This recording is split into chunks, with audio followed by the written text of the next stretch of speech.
Bien, bueno, ahora sí, muy buenas tardes. Bienvenidos hoy a la clase del jueves 24 de junio. ¿Alguien quería hacerme alguna pregunta? ¿No? Ok. Bueno, quiero presentarles algo que agregué hace un ratito en nuestra plataforma. Vieron que ahora en julio tenemos exámenes finales, ¿sí?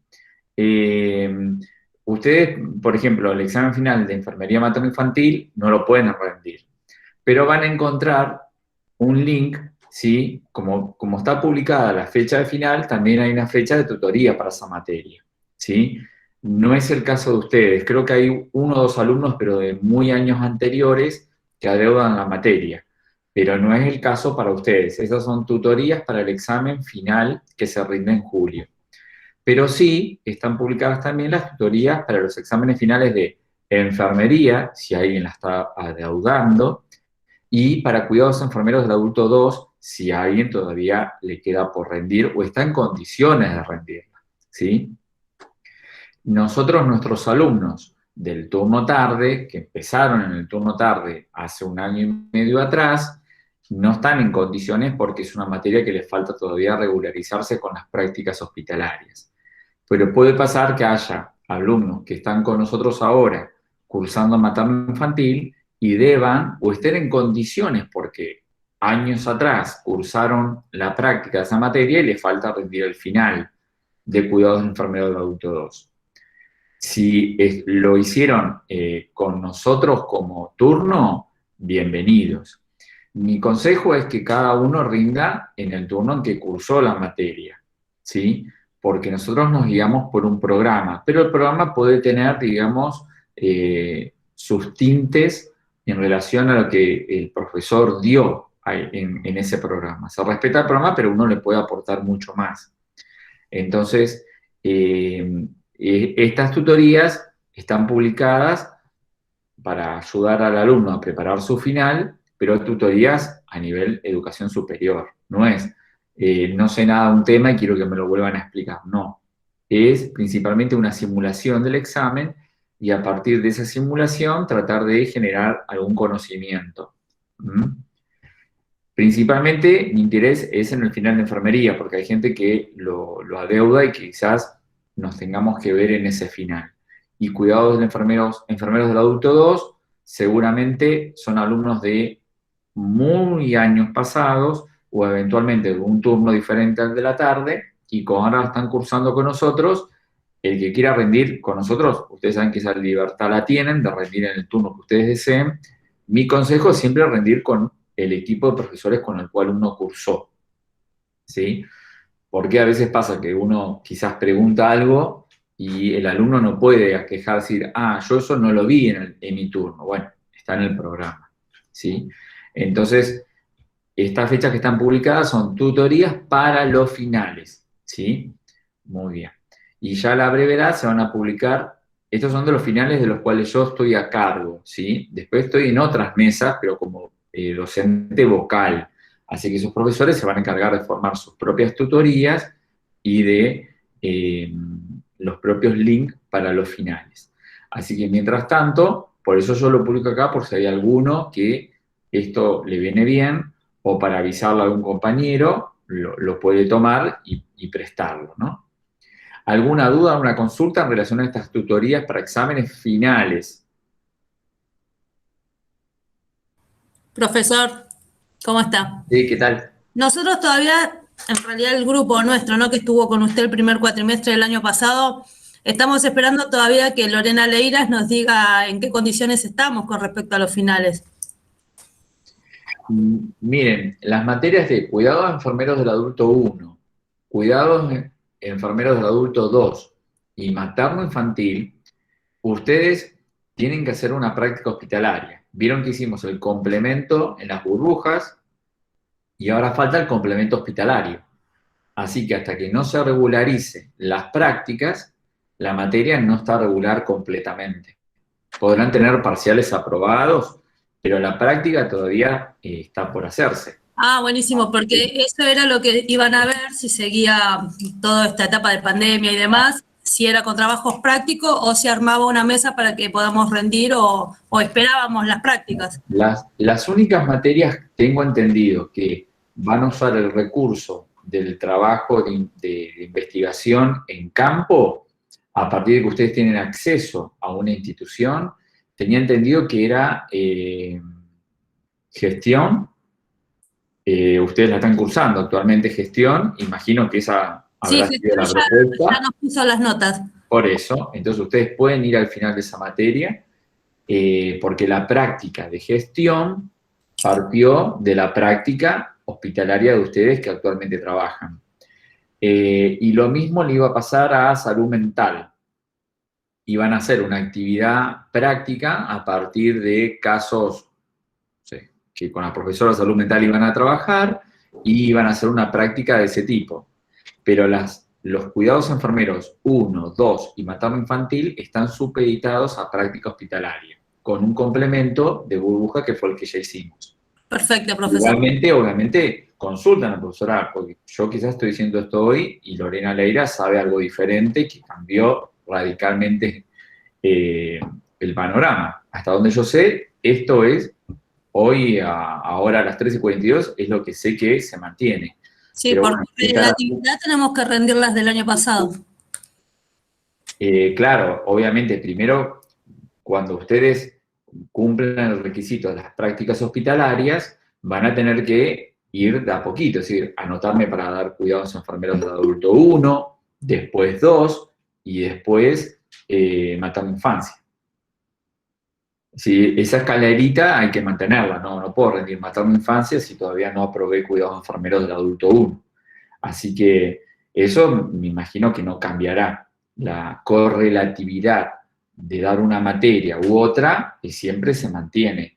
Lo que se hizo ahora es como hacer un rejunte de prácticas para que ustedes en una gran práctica puedan regularizar 3 espacios en simultáneo. Pero después para rendirlo van a tener que hacer como el caminito. Primero cuidados enfermeros del adulto 1, 2 y después materno infancia. ¿Sí?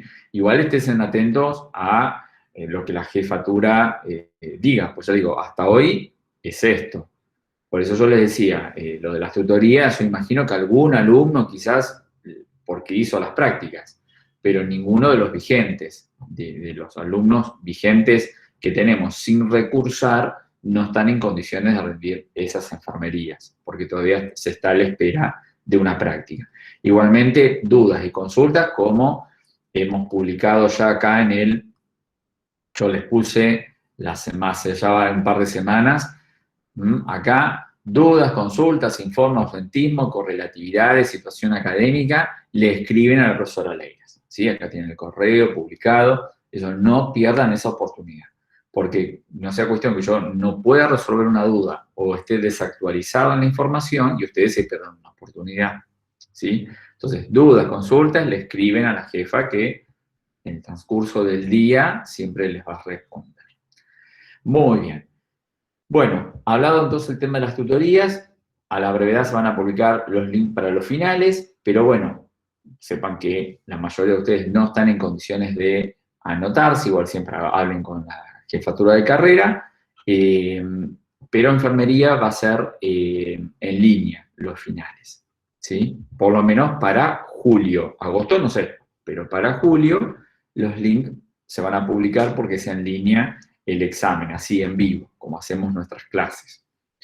Muy bien, vamos a continuar con los tratamientos de la insuficiencia renal aguda, que habíamos dejado el martes, en nuestro último encuentro.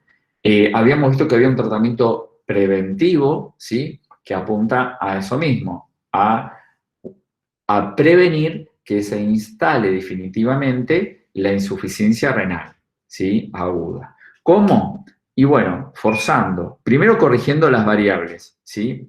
Si falta volumen, corregir ese déficit de volumen. Si falta presión, corregir ese déficit de presión a partir del aporte de volumen, ¿sí? Y eventualmente emprender el consumo de diuréticos. Habíamos visto que hay 2 diuréticos que están como a la vanguardia del tratamiento preventivo. la furosemida, que suele ser el principal de ellos, y el manitol. Más allá de que hay referencias de toxicidad o nefrotoxicidad de la furosemida y que el manitol parece ser que no la tiene tanto,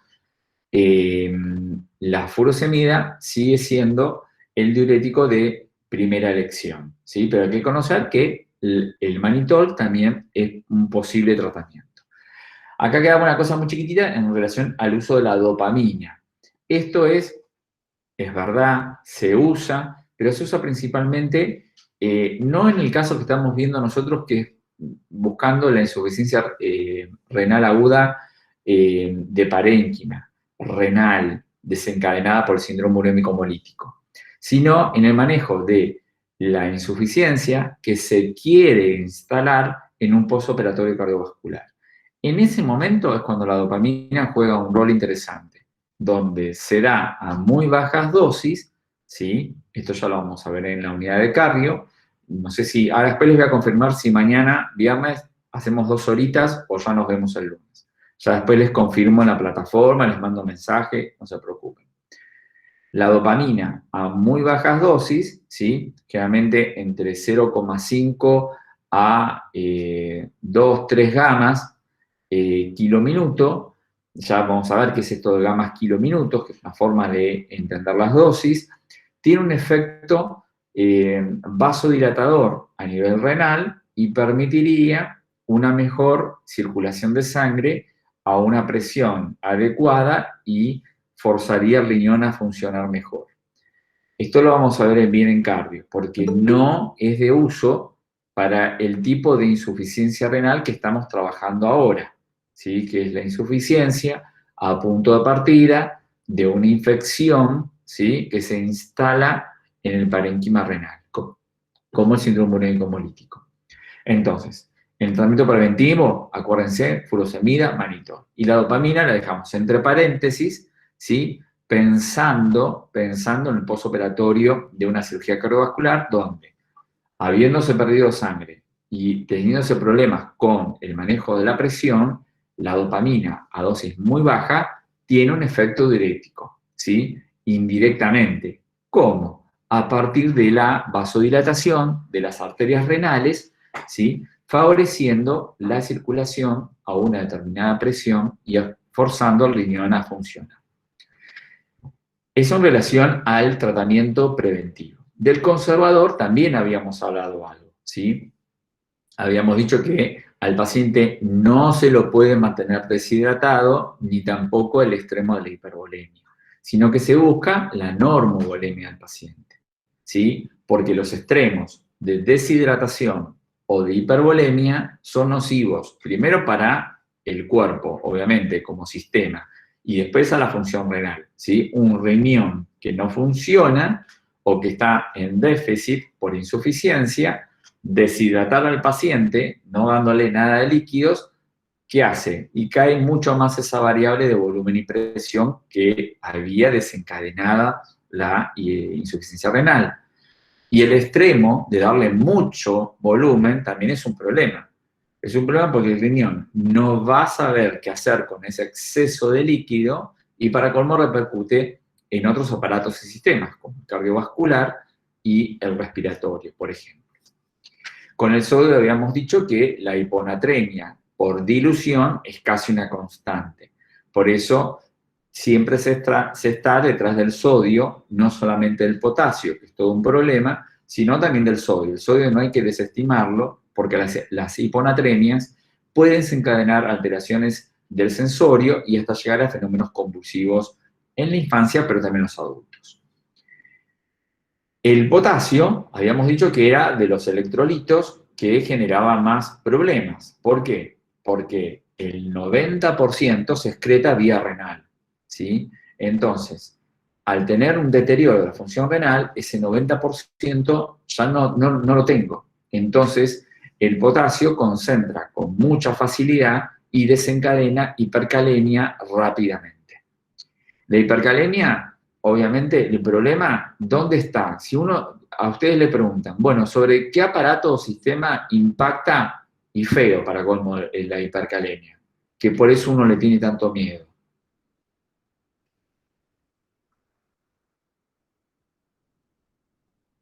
Si a ustedes le preguntan, la hipercalemia, ¿dónde está el problema? ¿En qué aparato o sistema repercute feo o con alto riesgo de vida? Por eso lo perseguimos tanto a la hipercalemia. En el cardiológico. Muy bien. La alteración en los sistemas de conducción eléctrica del corazón es donde más impacta la hipercalemia. Recuerden que la actividad cardíaca necesita, ¿sí?, de la concentración de potasio. Por eso ustedes vieron en fisiología una bomba que se llamaba bomba sodio-potasio, que activa los gradientes de concentración de un electrolito y del otro, y desencadena también que el calcio se desplace de un lugar hacia otro dentro de la sarcómera. La sarcómera es la unidad funcional del corazón y activa la actividad contráctil del corazón. Entonces, ahí yo desarmé toda la explicación, pero achicándola, recuerden que el problema de la hipercalemia es que el impacto sobre la actividad mioeléctrica del corazón genera que contracciones, por ejemplo, involuntarias, ¿sí?, inadecuadas, y ahí aparece que las arritmias, ¿sí?, por hipercalemia. Entonces, tengan en cuenta el problema de por qué el potasio apremia cuando se encadena hipercalemia por insuficiencia renal. Muy bien. En relación al tratamiento de la hipercalemia, es muy importante porque, como decíamos, como es aquello que me apremia, siempre se está detrás de su tratamiento. Y es importante conocer por lo menos cuál es el tratamiento más estándar que se usa tanto en la infancia como en el adulto para el manejo de la hipercalemia. Porque, bueno, obviamente nosotros somos quienes vamos a suministrar el tratamiento. Recuerden que esta es una pregunta muy frecuente cuando uno le pregunta a los alumnos cuál es el tratamiento para el manejo de la hipercalemia, cuando los valores obviamente se hacen en un rango de peligro, es decir, ya superan los 4,5 miliequivalentes litros, alcanzan los 5, los 6, ¿sí?, porque ya con un 7 miliequivalentes litros es una invitación a la diálisis. Pero bueno, yo instaurar una diálisis no es algo que uno hace rápidamente. El paciente tiene que ir a cirugía para colocarse una cánula. Entonces, hasta que se llega a eso, hay que sortear el problema con un tratamiento clínico, farmacológico. Y entre ellos se destacan los siguientes. Y esta es la pregunta que siempre hacemos. ¿Qué tratamientos son factibles de emprenderse para la hipercalemia en un paciente que aún no se está dializando? Es decir, ustedes no pueden decir, hemodializarlo. No, pues necesitamos una infraestructura, hasta a veces tenemos que derivar al paciente para hacer esos procedimientos. En cambio, hay un tratamiento de sostén que me puede servir hasta que yo encuentre ese centro de atención, ¿sí?, o el paciente termine por tener su cánula peritoneal.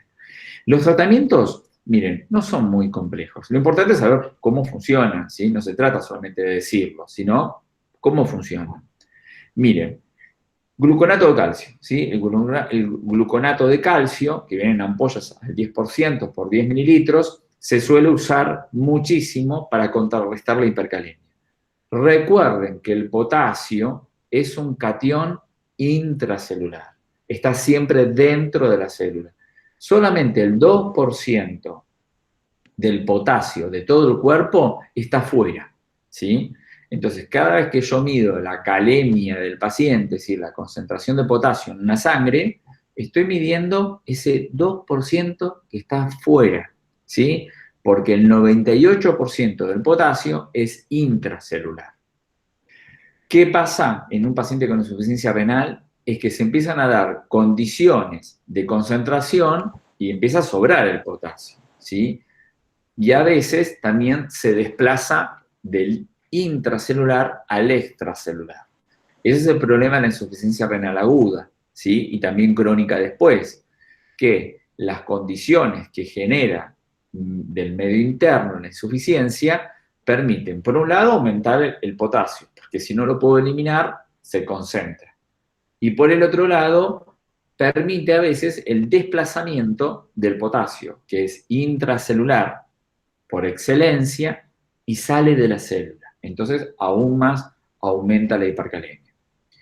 Entonces, gluconato de calcio, van a ver que esto, mi consejo es que el gluconato de calcio, como se administra en una dosis lenta, endovenosa, ¿sí? Lenta, endovenosa, el efecto que tiene es la de permitir antagonizar la hipercalemia en el efecto cardíaco. Es decir, lo que intenta, cuando vos escuchas la palabra antagonista, lo que es, le bloquea el efecto.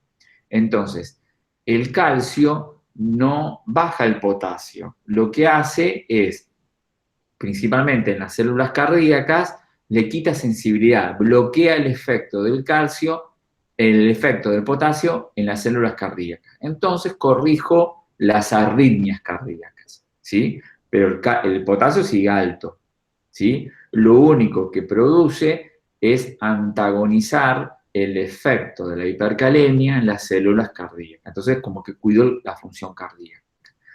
Lo que yo les decía es que el gluconato de calcio hay que tener mucho cuidado cuando se infunde, porque el efecto es inmediato. Y el calcio también puede promover efectos vasopresores como bradicardia extrema, hipotensión arterial extrema. Entonces, no es algo simple por dar. Mi consejo es que siempre le administre el médico, ¿sí? No ir uno porque el médico le indica. Si se la indican, yo soy de la idea de que pedirle al médico que tenga la amabilidad de administrarlo él, ¿sí? Por los efectos que produce rápidamente. Porque si algo le pasa a ese paciente, recuerden que después la duda cae sobre ustedes. Y lo pasó muy rápido y no monitorizó, ¿sí? Entonces, yo puedo pasar muchas cosas, pero este tipo de sales, ¿sí? Como es el gluconato de calcio, hay que tener mucho cuidado, ¿sí? A ver, a mí me pasó administrarlo varias veces, pero tenía mucho control, tenía un paciente muy monitorizado y no era una administración, tener un poquito y estar mirando qué pasaba con la frecuencia cardíaca, qué pasaba con la tensión arterial, con la presión arterial, porque los pacientes estaban monitorizados invasivamente. Entonces hay que tener mucho cuidado con el consumo de gluconato de calcio a la hora de ser administrado. Después, otro de los tratamientos que se usa mucho en Argentina es el consumo del salbutamol, que nosotros lo vimos hace tiempo atrás como un beta-2, un agonista beta-2 adrenérgico, como un broncohidratador, y en algún momento nos habíamos preguntado qué efectos nocivos tenían en cuanto a toxicidad. Y habíamos ya dicho que un efecto tóxico que tiene el salbutamol es generar hipocalemia, ¿sí? Porque desplaza el potasio extracelular, lo mete adentro de la célula, lo hace intracelular, es decir, que lo vuelve a meter a donde corresponde. El tema es que para que eso ocurra, yo es como que lo tengo que nebulizar mucho al paciente, tanto como querer casi intoxicarlo, ¿sí? Es un tratamiento que se usa, ¿sí? Nosotros en pediatría es un tratamiento que no requiere mucha tecnología más que un nebulizador, salbutamol, que es una droga de fácil acceso, y empezar a nebulizarlo con dosis muy altas al paciente, ¿sí? Otros problemitas que genera este tratamiento, corrijo la hipercalemia, ¿sí? La corrijo, es algo que necesito. Lo que te puede expresar el paciente es palpitaciones, taquicardia y eventualmente lo que se llama temblor musculoesquelético fino, ¿sí? Vos le pones, yo no sé, ¿ustedes me están viendo cuando yo muestro ahora? ¿Me ven? Sí, se ve, Sí, profe. profe, lo vemos. Bien, van a ver que algo que uno lo ve en los niños, generalmente el chico no se tiene el nebulizador, ¿sí? Pero si vos le decís, poné las manitos así, vas a ver que te vas a dar cuenta que el salbutamol ya está en la frontera de la toxicidad porque tiene temblor fino musculoesquelético, como que le tiemblan las manos, ¿sí? Eso en un adulto lo vas a ver porque vos le decís, tengas el nebulizador y le empieza como a temblar las manos, ¿sí? Y además de referirte que siente como palpitaciones, como que le late mucho el corazón, porque genera taquicardia. Esos son los efectos nocivos del salbutamol. Pero yo ahora tomo el efecto nocivo de la hipocalemia porque lo necesito para tratarlo al paciente. Después, otra solución que usamos mucho, pero muchísimo en Argentina, es la combinación de insulina cristalina con glucosa hipertónica. Y eso se pasa endovenoso, ¿sí? Como infusión continua, ¿sí? Esta combinación sirve para lo siguiente. Como ven que saca el cuadrito, desplaza el potasio, que está muy concentrado fuera de la célula, haciendo hipercalemia, y lo vuelve a meter adentro de la célula. Lo lleva a su lugar original, a donde le toca estar, ¿sí? ¿Y cómo logra la combinación de insulina-glucosa que el potasio desplace del extracelular al intracelular? Bueno, la insulina tiene un efecto de tomar al potasio y meterlo adentro de la célula, ¿sí? Entonces, cuando a vos te indiquen o escuches que indican a un paciente insulina, que es cristalina, que es la que se puede consumir vía endovenosa, ¿sí? La NPH no, la insulina cristalina sí puede endovenosa, con glucosa hipertónica, realmente es al 10%, ¿sí? Y vos decís, ¿pero por qué le dan insulina más glucosa? Seguramente es un paciente hipercalémico que está en tratamiento de desplazamiento del extra al intracelular del potasio. ¿Y cómo funciona? Es la pregunta. La insulina toma al catión, al potasio, como que lo toma de la mano y lo mete dentro de la célula. ¿Y por qué le damos glucosa? Y porque yo les hago la siguiente pregunta. ¿Qué efecto tendría sobre el paciente si yo le doy insulina endovenosa?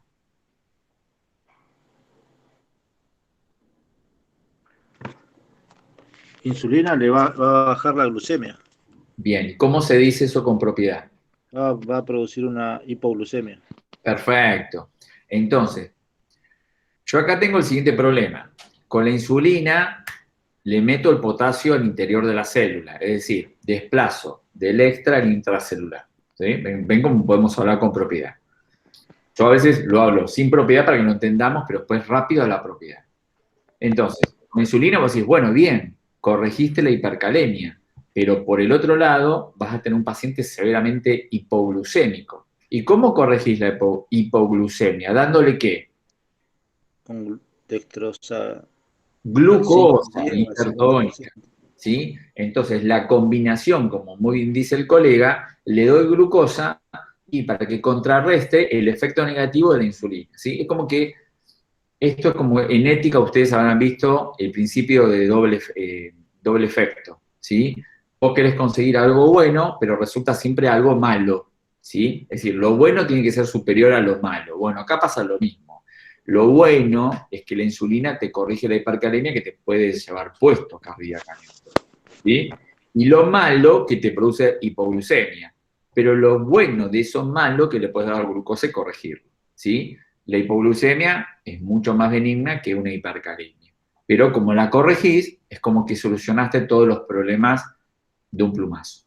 Entonces, de ahí viene la utilización de la insulina y la glucosa, ¿sí? Porque es importante que ustedes puedan explicar esto, ¿sí? A tus colegas, de apuntar, vas a ver que te va a tocar colegas que te dicen, está con insulina y glucosa. ¿Vos sabés por qué? ¿Sabés cómo funciona? ¿Sabés por qué damos una cosa y la otra? ¿Sí? De eso se trata el proceso de profesionalizar, de saber por qué hacemos las cosas. Lo otro, también que produce desplazamiento, es el consumo de bicarbonato de sodio.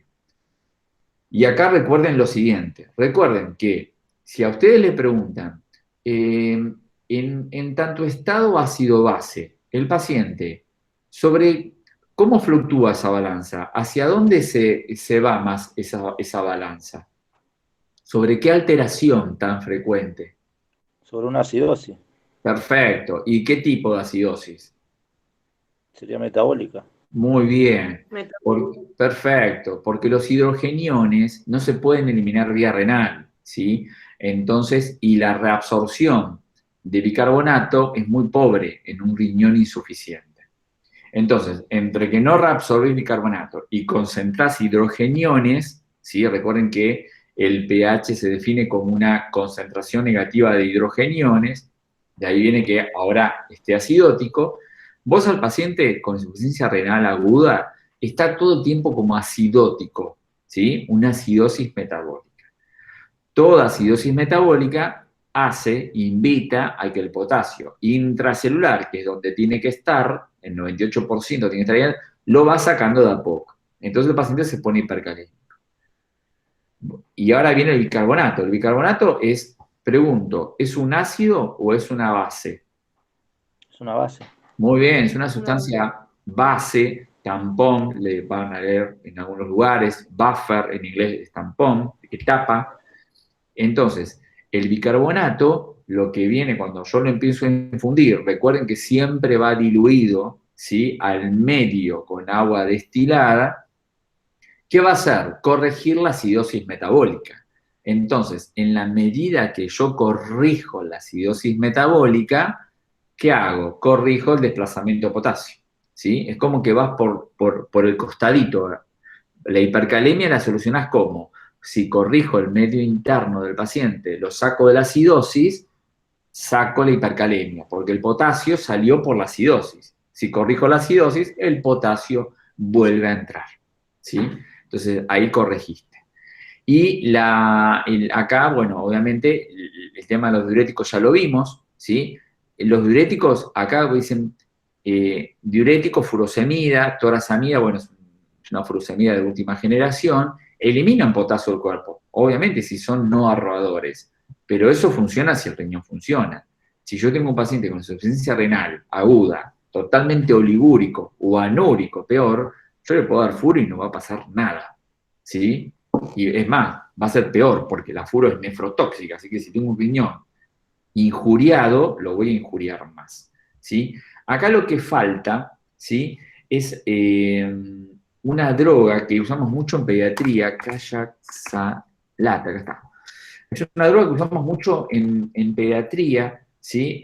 La droga es, nunca me la acuerdo, ¿no?, sulfonato de poliestireno, ¿sí? Es muy conocido como callaxalate, ¿sí? Callaxalate. En pediatría es un clásico, la usamos muchísimo, ¿sí? Es una de las marcas casi únicas en el mundo que la produce, por eso es la más conocida y hasta yo no me la pude sacar de la cabeza. Se puede administrar y se debe administrar preferentemente como una forma de enema. Te viene en un polvito, en un sobrecito, porque lo prepara la gente de farmacia, vos lo preparás a modo de un enema, se retira un ratito y luego el paciente lo defeca. El callaxalate lo que promueve, ¿sí?, en los pacientes con hipercalemia es cambiar, ¿sí?, un catión por otro catión, ¿sí? ¿Y qué catión es? Bueno, saca potasio, pero incorpora sodio, ¿sí? Y a veces calcio también. Entonces, es como un trueque que hace el medio interno con el callaxalate, ¿sí? Se queda en el intestino grueso, ahí está lleno de vellosidades intestinales donde circula sangre. Entonces, bueno, ¿qué hace esa solución? No tiene nada de potasio y tiene mucho calcio y sodio. Y del otro lado de la circulación, donde está la sangre, tiene el potasio bajísimo porque no está diluido, hay poco calcio, entonces el sodio entra y la sangre le regala potasio al callaxalate. Entonces, cuando yo después elimino esa enema, elimino el potasio por ahí, ¿sí? Porque recuerden que el 10% del potasio se elimina vía intestinal.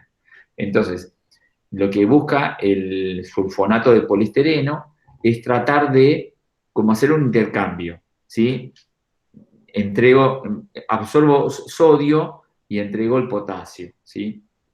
Más como el sodio siempre está como en hiponatremia, es como que quiero corregir un poquito ese problema y también me saco el potasio de encima, que es todo un problema. Lo usamos en pediatría. En el adulto mucho no se usa, ¿sí? Sinceramente lo van a ver poco y nada, pero en pediatría sí. Entonces es algo que uno tiene que conocer, que si mañana te dicen vamos a hacer un enema callaxalate en un paciente con insuficiencia renal aguda, acordate que para eso se usa. El único inconveniente que tiene es en su preparación. Hay que hacerlo bastante líquido, porque hay gente que lo prepara muy concentrado y luego eso impacta en la mucosa y puede generar deterioro en el peritactismo, ¿sí? Digamos, se forman bolos fecales y después tenés otro problema, ¿sí? Y además el paciente la idea es que lo evacúe, no que quede ahí y no salga, ¿sí? Porque es peor todavía. Entonces, el secreto está en hacerlo líquido. El problema es que cuanto vos más líquido lo haces, a veces son enemas que se tienen que repetir varias veces en el día. Y los niños no son muy colaboradores en estos procedimientos. Entonces, está el calle circulando porque es una estrategia más de las que tenemos para lidiar cuando no tenemos otra cosa, ¿sí? Piensen que a veces hay hospitales que hay diuréticos y calle y se acabó. Entonces, y nebulización. Entonces, vos tenés que usar todo lo que tengas disponible para sacarlo de la hipercalemia hasta que encuentre un lugar donde lo puedan tratar. Muy bien, eso en relación entonces al tratamiento. Habíamos hablado de la acidosis metabólica como una constante, entonces hay que corregir. La anemia lo hablamos en relación a esperar el hematocrito del 23%, los 8 gramos de decilitro de hemoglobina, usar glóbulos rojos desplasmatizados. Y si yo les pregunto, que ya lo explicamos el martes, ¿por qué desplasmatizados? ¿Cuál era el fundamento de por qué se dan glóbulos rojos o hematíes desplasmatizados? Porque no es la idea aumentar la volemia. Muy bien. La idea, como dice el colega, es minimizar el aumento de una volemia que ahora sería todo un problema. Perfecto. La hipertensión arterial en la insuficiencia renal, recuerden que decíamos que tenían 2 etapas. La primera etapa, el secundarismo por la hipervolemia, y la segunda por el deterioro ya de la función renal en sí, con problemas en el manejo de la renina y la angiotensina de por medio y la aldosterona por las suprarrenales. Pero, entonces recuerden que la hipertensión arterial también es una constante, por eso es un signo vital que uno persigue mucho en estos niños, ¿sí? Muy bien. Vamos a pasar al tratamiento sustitutivo renal, ¿sí? Vimos el preventivo, el conservador, y ahora viene el de sustitución, que significa decir, bueno, si el paciente no revierte su situación de insuficiencia renal aguda y el paciente se pone anúrico, hay que emprender la diálisis. Hay que recordar primero, a ver, creo que lo puse acá, a ver, esperen un momentito. No. Recuerden que los requisitos para, porque no todo paciente va a diálisis, ¿sí? No es que uno dice, tiene un poquito de hipercalemia, ¡pum!, diálisis. No. Hay que reunir varios requisitos. Por lo menos se piden 2 o 3 requisitos. Hipercalemia de 7 miliequivalentes litro, hipertensión arterial refractaria al tratamiento farmacológico. Miren que esto es importante, porque yo ahora no lo estoy viendo escrito, pero ustedes se les puede preguntar esto en un final, ¿eh? Además, porque ustedes lo tienen que saber, ¿sí? Son ya auxiliares que están trabajando y tienen que entender estos temas. Entonces, acordate que los requisitos que debe cumplir son 2 o más de los punteos que voy a decir ahora. Porque no todo paciente va a diálisis. Va el que cumple estos requisitos. Tiene que haber entonces hipertensión arterial, pero tenés que decir refractaria al tratamiento farmacológico. Porque si yo le doy drogas y la persona o el niño normotensa, listo, ya está, no lo voy a poner a dializar, esa no es una excusa, porque está corregida farmacológicamente. En cambio, si digo que es refractaria, ¿qué significa? Que no responde al tratamiento convencional. Perfecto. Le estoy dando drogas y no controlo esa tensión arterial. Hipertensión refractaria al tratamiento. Hipervolemia que impacta en la capacidad ventilatoria del paciente, generando alteraciones en la difusión, con hipoxemia, disnea, hipoxia, ¿sí? Índice cardiotorácico aumentado, ya habíamos explicado que había una cardiomegalia a partir de la volemia en exceso, ¿sí? También la encefalopatía urémica, ¿sí? Es otro indicador de que la diálisis tiene que empezarse, porque la urea está generando toxicidad a nivel del sistema nervioso central, y una anuria que persista por más de 48 horas. ¿Sí? Entonces, se tiene que dar por lo menos 2 puntitos de todos esos como para decir que el paciente empieza a requerir alguna forma de diálisis. En pediatría, generalmente hasta 8 y 10 años de edad, lo que más, hasta a veces un poquito más, 12 años, usamos muy frecuentemente la diálisis peritoneal, a diferencia del adulto que rápidamente va a la hemodiálisis, ¿sí? En cambio nosotros, aún en contextos de cuidados críticos, la diálisis peritoneal es de las más usadas, ¿sí?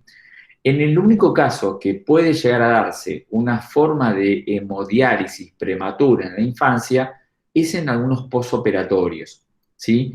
Pero es de cardiovascular, pero es muy raro, ¿sí?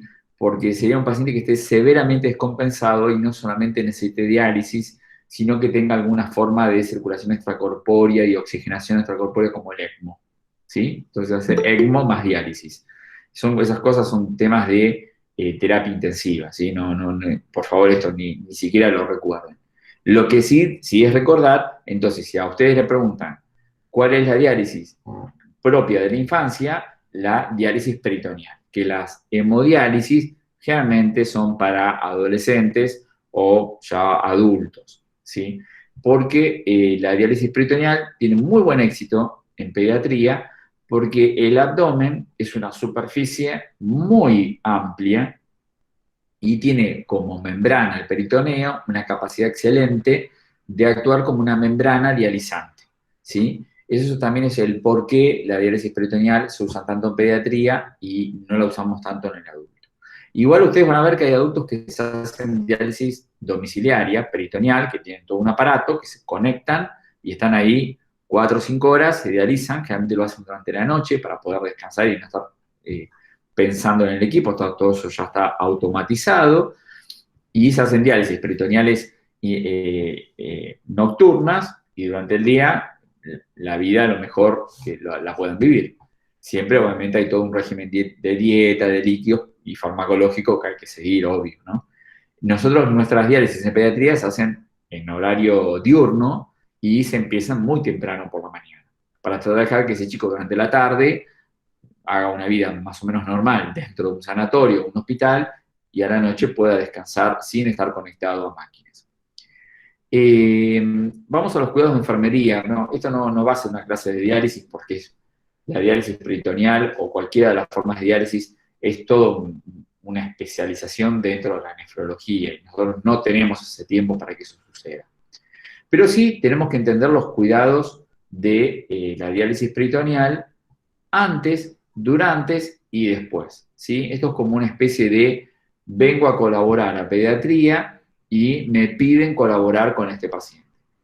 En los lugares que yo he tenido la posibilidad de trabajar, que fue en el Instituto Diagnóstico y Tratamiento, el IADT, Instituto Argentino de Diagnóstico y Tratamiento, y en la Trinidad Palermo, son 2 lugares donde las diálisis peritoneales las hacíamos los enfermeros, ¿sí? No venía un técnico. En cambio, en el hospital de niños, ¿sí? El Casa Cuna, venían los técnicos de diálisis a dializar a los pacientes, ¿sí? Entonces, como siempre decíamos, ¿no? El problema de los hospitales es que hay mucho técnico dando vuelta y van tomando lugares que yo creo que no es apropiado que suceda. En cambio, en los sanatorios, obviamente, hay una realidad económica que es el costo, ¿sí? Y por otro lado, el enfermero que va a ser muy competente en todas las tareas que tenga asignadas, pero detrás de eso, económicamente, alguno de ustedes cuando se dedique a ser supervisores, mucho más aún en clínicas o sanatorios, el tema costo atraviesa todo el tiempo, ¿sí? Uno no puede pensar sin estar pensando en los costos que genera una decisión. Entonces, las clínicas, ni lentas ni perezosas, se dan cuenta que si yo tengo un enfermero muy competente, bueno, me ahorro todo el sueldo de un técnico, ¿sí? Porque ese enfermero se va a encargar de hacer la diálisis, va a cuidar al paciente, pero también va a ser el técnico de diálisis. Y no está mal, porque es una competencia de enfermería el cuidado del paciente en diálisis, inclusive hacerla, ¿sí? Cuando uno desgrana la atención, ¿sí? ¿O tiene otro nombre? ¿Cómo vieron ustedes eso en gestión?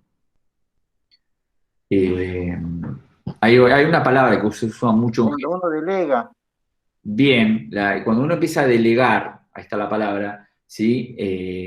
Mucho el cuidado y queda en manos de mucha gente, eso también es un problema para el paciente y la familia, porque acá tenés una familia atrás del chico, ¿sí? De un adulto también, pero del pibe mucho más aún.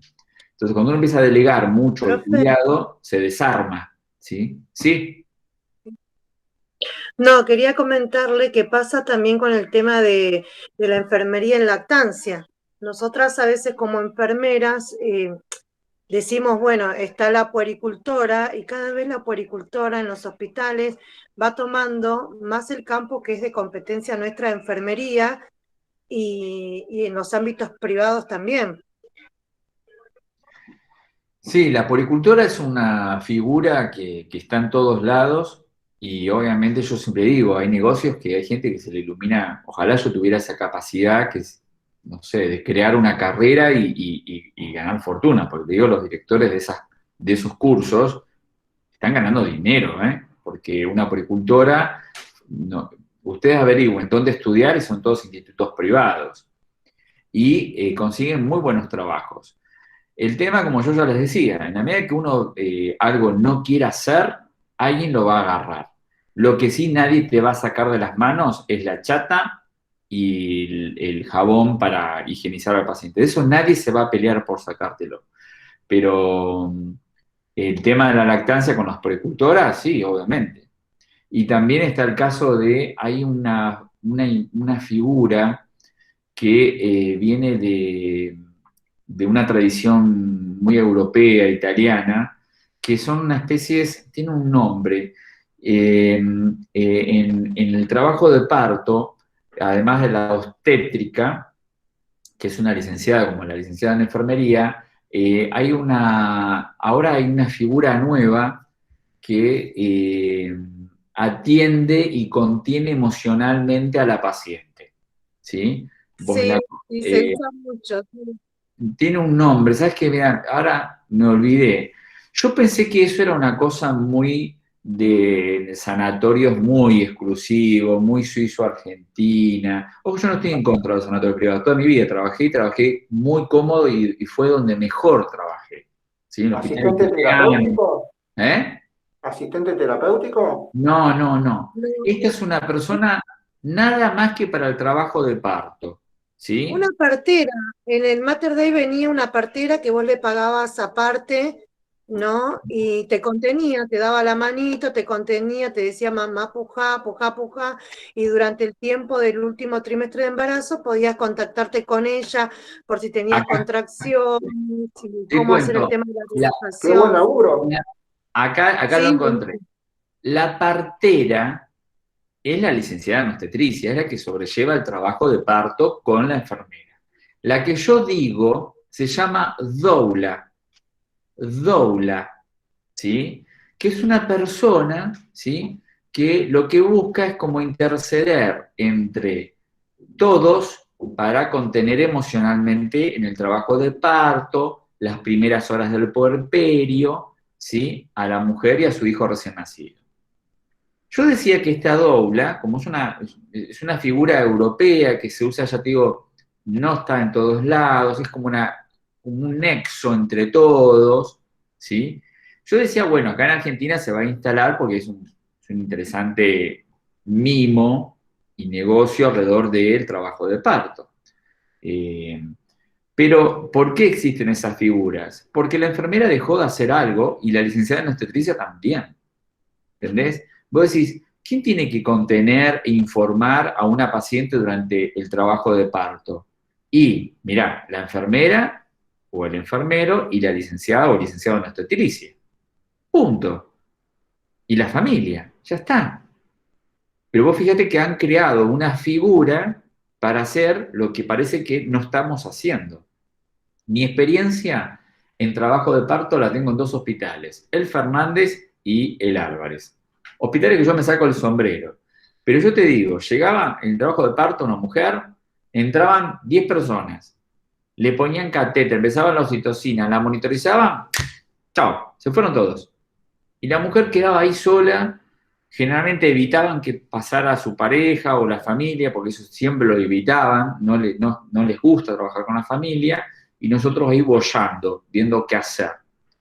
Entonces, en eso es evidente que ese lugar está descuidado. Y lo de la doula, que yo pensaba yo decía, bueno, esto va a impactar mucho en la salud privada, ¿sí?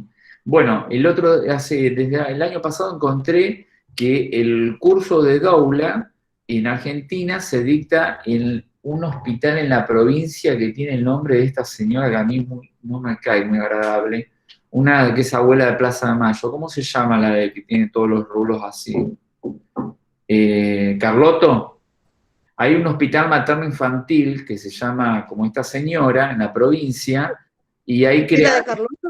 sí, es un hospital materno-infantil en la provincia y ahí crearon el curso de doula, ¿sí? Así que, como ya les digo, ahí el problema lo tenemos varios, ¿eh? No solamente los enfermeros, la licenciada en obstetricia, porque yo te puedo decir, bueno, no, a mí los cuidados emocionales, la contención, bueno, vendrá la obstétrica.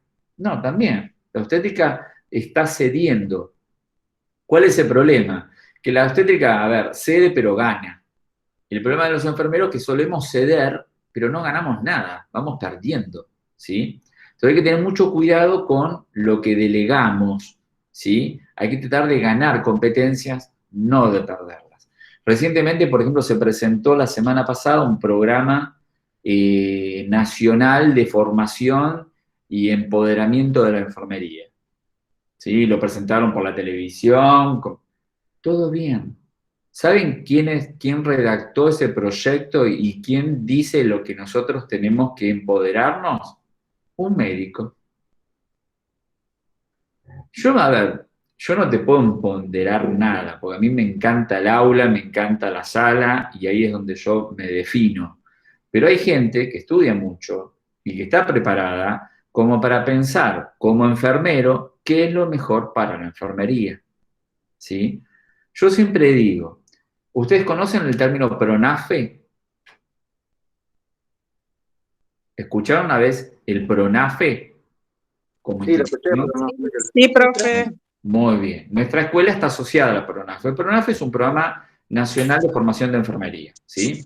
Que fue el que les dio las mochilas técnicas, fuimos al INET con el PRONAFE, bueno, todo eso lo maneja el PRONAFE. El PRONAFE, el director del PRONAFE es un médico. Yo siempre les digo a los colegas que trabajan en el PRONAFE, les digo, se presentan, yo soy licenciado en enfermería, magíster en cuidados integrales, un currículum, y yo digo, ¿y qué esperan ustedes para elegirse y ser ustedes los directores del Programa Nacional de Enfermería? ¿Por qué dejamos que un médico ocupe su lugar? ¿Por qué la semana pasada un gobierno presenta un programa de empoderamiento de la enfermería por la pandemia, que está buenísimo? Yo digo, hay que agarrar todo lo que venga, pero ¿por qué lo escribe un médico?